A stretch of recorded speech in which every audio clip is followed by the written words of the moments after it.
Good morning. So I did just fly in 23 hours on an airplane, but don't feel sorry for me. My luggage is still continuing on its journey. So I landed here about 5 o'clock, 5:10 this morning with no suitcase. So I ran over to the closest Kohl's store, banged on the window. Obviously they're closed. Met a great guy by the name of Hector who understood my plight and set me up with this oversized sport coat, this new shirt, new pants, new socks, new shoes, and $50 in Kohl's cash. So it all turned out good. So really excited to be here today. My story starts when I was 6 years old, and I sent away for a seed packet kit. And I was going to be the king of seed salesmen in my little town of Oak Lawn, Illinois at the time. I'm looking at Curtis because he's from Chicago. And I started out selling my seeds, and the first guy I got to was a man by the name of Mr. Groshak. And I don't expect you to know who Mr. Groshak is, but if you remember Old Man Marley from Home Alone, I'm not sure why it's working, that's who Mr. Groshak was. So I went up and sold my seeds. He said, "Kid, I'll buy a pack." So I sold him my seeds. About 2 months later, Mr. Groshak approaches me, and he said, "Hey, kid, you know those seeds you sold me? They didn't grow." So I don't know what possessed me, but I reached into my right pocket, past all my bazooka bubblegum wrappers, and I took out a dime, and I handed it to him. Fast forward next summer, I was now 7 years old. I could cross the street. I doubled my territory. First guy I see, Mr. Groshak. And he said, "Hey, kid, what are you doing?" I said, "I'm selling seeds." He said, "Come over here." He goes, "How many do you have?" I said, "I have 100 packs. He hands me a $10 bill. He said, "I'll take them all." You know why, kid? I like the way you do business. I like the way you do business. And I never forgot those words. Well, there's a lot of retail lately that the customers are not liking the way they did business. 305 have gone out of business in the last 5 years. We're not going to have a Toys R Us this holiday. Sears has maybe limped through this holiday. Lowe's announced yesterday it's closing 51 stores. But this shouldn't scare you as much as this slide. 86% of customers, whether satisfied or very satisfied, said they would leave a retailer or a business for price or convenience. Think about that. 9 out of 10 customers are happy or very happy, and they would literally go to somebody else if the price was cheaper or was more convenient. And that's why you got to create a highly satisfied experience. Average means satisfied, and satisfied means nothing as it relates to loyalty. But it's not all that difficult to do. Let me give you an example. We had a repairman come to the house to fix our appliance. Showed up on time, I was satisfied. Brought the right part, I was satisfied. Fixed the appliance, I was satisfied. But then he did something that completely took me by surprise. He walked around to all the other appliances and checked them, and then he replaced the 2 filters in the refrigerator at no charge. I didn't even know he had 2 filters in the refrigerator. So all of a sudden, he created a highly satisfied experience. And that's why it's important to understand the difference between customer satisfaction and customer loyalty. Customer satisfaction is about attitude. It's how I feel, so it's very subjective. Customer loyalty is about how I behave, how I act. And if you're a brand and your customers are very loyal to you, who's a brand that customers are very loyal to? Nordstrom, Apple. So you can command a premium price with those brands if you have very loyal customers. So why is it important you understand the distinction between customer satisfaction and customer loyalty? Because if you go to measure it, you got to make sure you're measuring the right thing. I love coffee. I am very loyal to Starbucks. However, if they ever asked me if I was satisfied, I would tell them I'm particularly not satisfied with 2 things. 1, I think their drink prices are too expensive. And 2, I think the naming of their drinks is pretentious. I still order a medium just to play with their minds when I go in for my daily Starbucks. Conversely, the corner bookstore down the street from our house, great indie music, big comfy couches. They know me by name and I walk in there. I am very, very satisfied with that experience. However, in reality, where do I buy most of my books? Amazon, right? So if that bookstore owner was strictly just measuring my satisfaction, he would be, we're doing a great job. Our customers love us. Brian comes in here all the time. And he'd be missing out on the point if he's not measuring loyalty.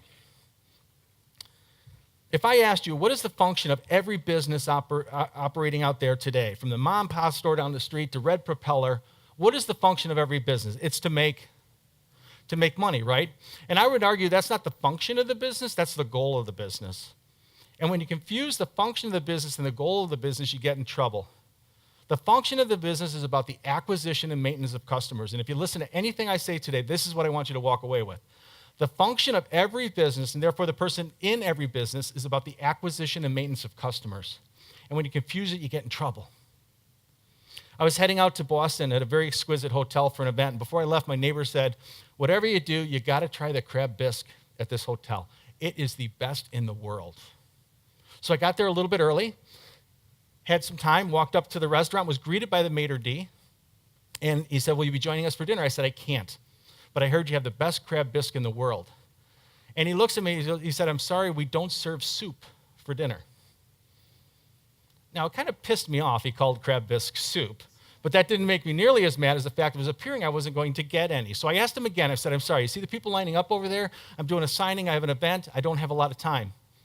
He said, I can't. It's against our policy. It's against our, who's ever had it's against our policy? Most of you in here, right? So I'm not a big complainer. I walked back to the event. The guy that hired me, the general manager of this property, said, how's everything going? I said, good, good. He goes, did you get something to eat? I said, well, I tried. But no, I wasn't able to get something to eat. He said, come with me. So he walks up to the maitre d' at his restaurant, and he said, I want Mr. Dennis to have a cup of crab bisque, and I want him to have it now. Yes. I got my crab bisque. I don't know what was in it, but I got my crab bisque.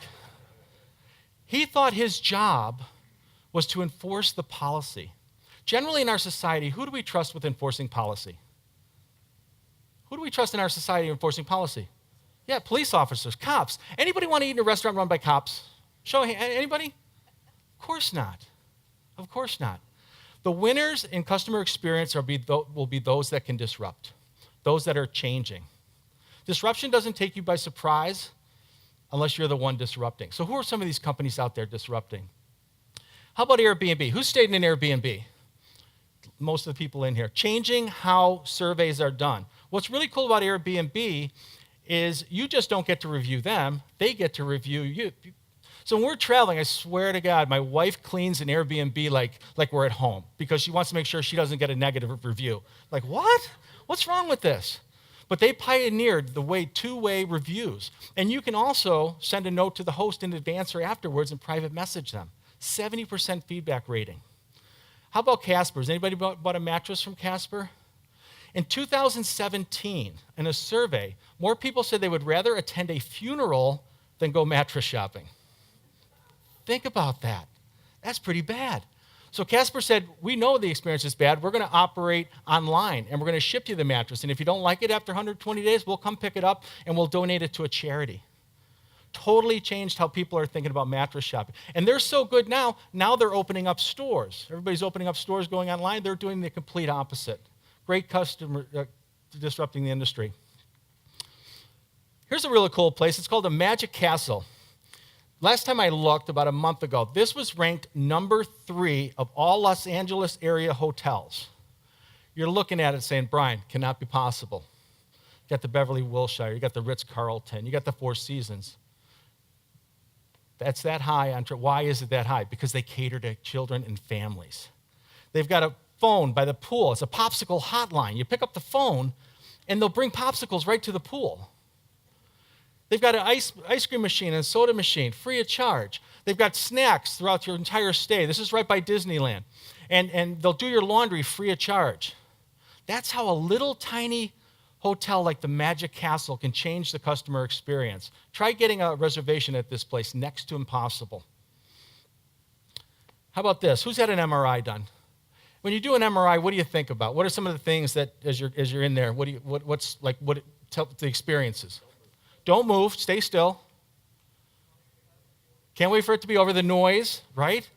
So an engineer at GE developed this brand new MRI machine, super proud of it, until he saw a little girl go to get an MRI, and she was so upset. He was so impacted. He said, what did I create? I need to change the experience, and he did. He changed MRI machines to be more favorable for kids. Now they want to actually have an MRI. 95% of kids before this, had to be sedated before they had an MRI. Now it's less than 5%. What does that mean? Less anesthesiologists. They can get more kids through the MRI machines. You don't have to wait nearly as long. Companies that are disrupting the thought. Who else is out there? How about Rady Children's Hospital, where they're not wheeling children into surgery on gurneys? They let them drive little cars into surgery. Just simple things of thinking about the customer experience a little bit differently. And then the whole team goes out there to meet them, everyone from the security to the nurses, the doctors, and anybody that's there. How do you top that? Well, you top it by your favorite superhero coming down from the window, cleaning it. Could you imagine a little child and you got Spidey Man outside your window cleaning the windows? That's creating an experience, right? That's just doing something a little bit differently and disrupting what that looks like for the patients. How about this guy outside my Southwest flight in Phoenix? Now, when he woke up today, he said, I'm not just going to direct airplanes out to the tarmac. He said, I'm going to make it a little bit of an experience. It doesn't cost any money to do this. He just said, I'm going to have a little bit of fun doing it. And that's what he did. And the whole left side of the airplane all got up. They all got yelled at, but the whole left side got up to check this guy out. And he's just somebody that said, I'm going to give these guys a little bit of a different experience. If they're flying to Nashville, Boston, wherever they're going, I'm going to do it a little bit differently. And that's what he did. Disrupting the customer experience. So one of the things I like to do, whether it's an audience this size or 500 or 5,000, I like to hold my audiences accountable. Because if you're entertained in a presentation, you had a good time, but you don't walk out with tools, then I didn't do my job. So I'm going to quiz you now, okay? But we're not just going to throw a slide up there. We're going to do something fun. Before I put it up, I'm going to tell you to win this game, and by the way, the winner's going to get a brand new Amazon Echo Dot. Pretty cool. To win this game, you got to answer the questions correctly, and you got to try to be faster answering it than everybody else in this room, okay? Those are the two things where you're going to win this prize. So get your phones out.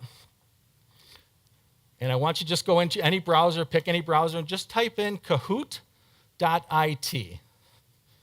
Kahoot.it.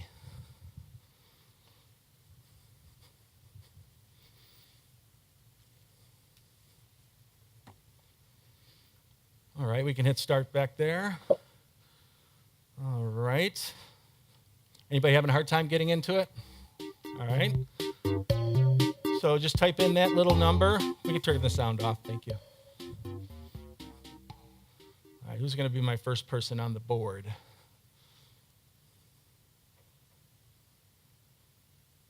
All right, Curtis is in. Here we go. Carly, Susie, Danny. All right, getting there. Give you another few seconds. No obnoxious names. I'm not even looking back there. All right. We good over here? Everybody in? Okay. Figured if this team could be in, then everybody's going to be in. All right, we're going to start out with a practice question. The first question is worth no points whatsoever, okay? All right, you can still keep going in. You can still hit Kahoot.it, so you can still play. So here we go. First question is, Mickey is a what? Answer it on your phone. A dog, a cat, a mouse, or a cow. Mickey is a what? All right, of course. All right, almost everybody got it right, okay? All right, now we're playing for the prize. We ready? See how much you guys paid attention. All right, here we go. What is the function of every business? We just talked about it. It wasn't about making profits. It was about what? And they go quick. You only have 10 seconds. Get it in. All right, and the answer, of course, is acquisition and maintenance of customers. Almost everybody got it right. Good job. All right, so who's leading? Where's Clint? All right, keep going. What percent of customers will defect for price or convenience? Remember, it was a really high number. I'll give you a hint. What percent of customers will defect? Okay, 3 seconds, 2, 1. All right, let's see if Clint is still in the lead. Everybody. Tiffany, where's Tiffany? All right, you got to hang on. I've never seen it happen before, though, but I'm just saying. But hang on. Here we go. Question 4. Which of the following about Kansas City is not true? Which of these is not true? And I gave you an extra 10 seconds to answer this one. Haunted house capital of the world, loudest football stadium in the country, largest elk herd in the nation, or boasts more than 100 barbecues? which is not true. Where's Jack? Jack, I hope you get this one right. All right. Yeah, the largest migratory elk herd. That's Montana, in case anybody's wondering. All right, most of you, what? Not true. Good job. All right, who's winning? Oh, sorry. We'll find out after this. Satisfaction is about attitude. Loyalty is about what? Loyalty is about what? Remember? Not puppies. Maybe a hint. All right, it's about, look at that. 31 of you guys got it. You paid attention. Great job. All right, who's the winner? Here we go. Tiffany. All right. There you go. You sit. Congrats. Good job. This is a smart audience. Good job. Of course. All right, we can go back to the presentation. Thank you. So anyways, I just want to have a little bit of fun doing that. And I just want to say, look what you guys learned in 9 minutes. Imagine if we had 50 minutes, 60 minutes, an hour with your audience, what that could look like. Thank you all so very much. Appreciate it.